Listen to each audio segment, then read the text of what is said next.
Olá, bom dia. Salmo 146. Nós vamos continuar vendo ao longo desses salmos, desses últimos salmos, que o salmista agora é como se ele tivesse encontrado uma paz, uma relação, uma ligação com Deus tão profunda. E agora, nesses últimos salmos, é a descrição dessa relação.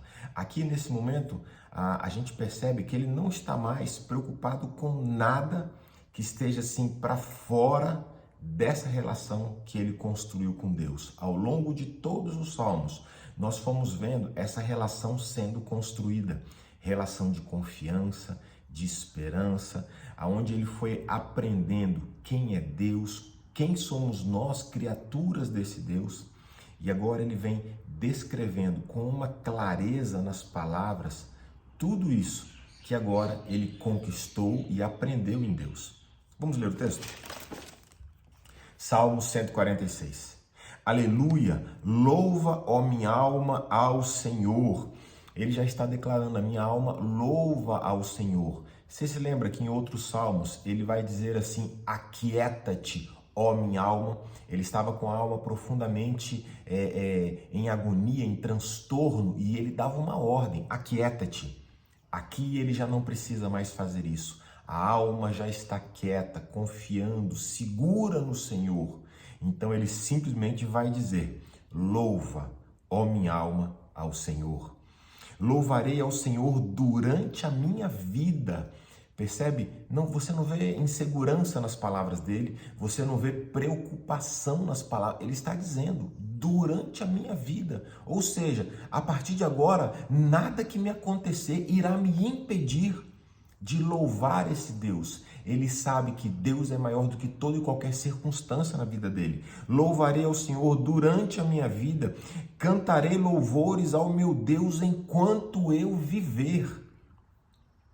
Não confieis em príncipes, nem nos filhos dos homens, em quem não há salvação. Ele está dizendo, a minha confiança toda depositada. Quantas vezes Davi, como um homem de guerra, descreveu em salmos anteriores, ou mesmo outros salmistas, quantas vezes eles, ao descreverem, deixaram claro que eles tinham algumas confianças em pessoas ao redor e se decepcionaram. Ele agora aprendeu.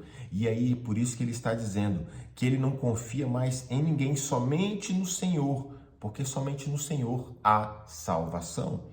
Sai-lhes o espírito e eles tornam ao pó. Nesse mesmo dia perecem todos os seus desígnios. Olha só o conhecimento que ele tem. Ou seja, o ser humano, Deus deu o espírito para cada um de nós, o sopro de vida que habita em nós veio do Senhor.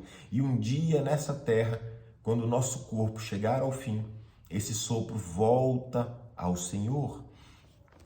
O texto continua, bem-aventurado aquele que tem o Deus de Jacó por seu auxílio, cuja esperança está no Senhor, seu Deus, que fez os céus e a terra, o mar e tudo que neles há, e mantém para sempre a sua fidelidade.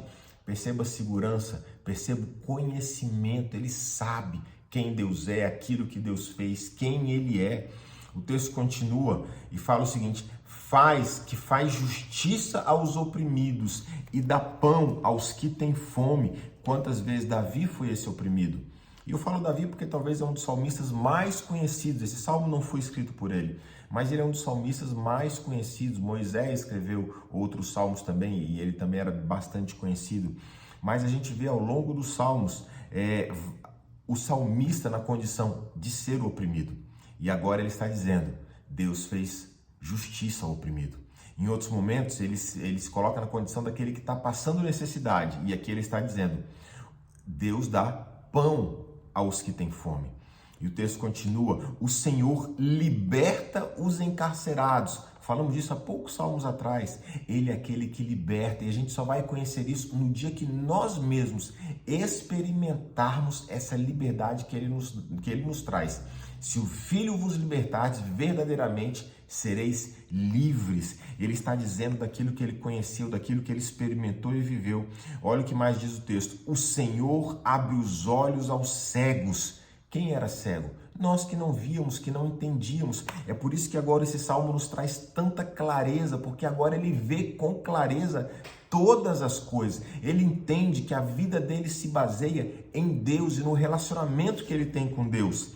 O Senhor abre os olhos dos cegos, o Senhor levanta os abatidos, o Senhor ama os justos. É interessante esse final, o Senhor ama os justos, porque ele fala assim, o Senhor levanta os abatidos. E ele experimentou tudo isso, ele experimentou sair da opressão, ele experimentou ser livre da fome, ele experimentou a liberdade que o Senhor traz, ele experimentou a justiça, ele experimentou ter os olhos abertos, ele experimentou ser levantado quando estava abatido.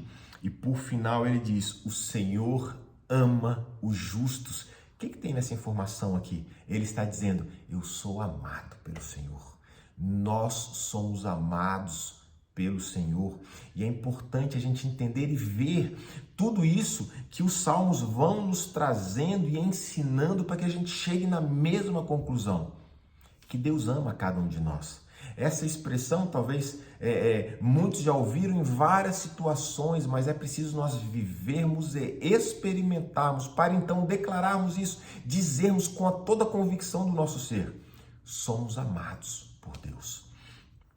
O texto continua e fala o seguinte, o Senhor guarda o peregrino. Quem é o peregrino? Somos nós. Você pode ver que as nossas experiências, a nossa vida, ela é simbolizada por um caminhar por essa terra. Na verdade, a vida de todo cristão, a vida de todo ser humano sobre a face da terra, mas principalmente a do cristão, é um caminhar constante, é um constante movimento. A nossa vida está sempre em movimento. Ainda que a gente ache que ela esteja parada, a nossa vida está sempre em movimento. Somos peregrinos sobre a face da terra.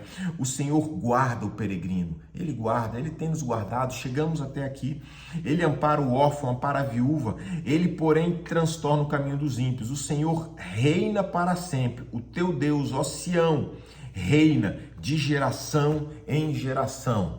Ele estava dizendo, olha, isso vai continuar, e essa geração em geração chegou até os nossos dias, chegou até mim e a você, até nós nos dias de hoje.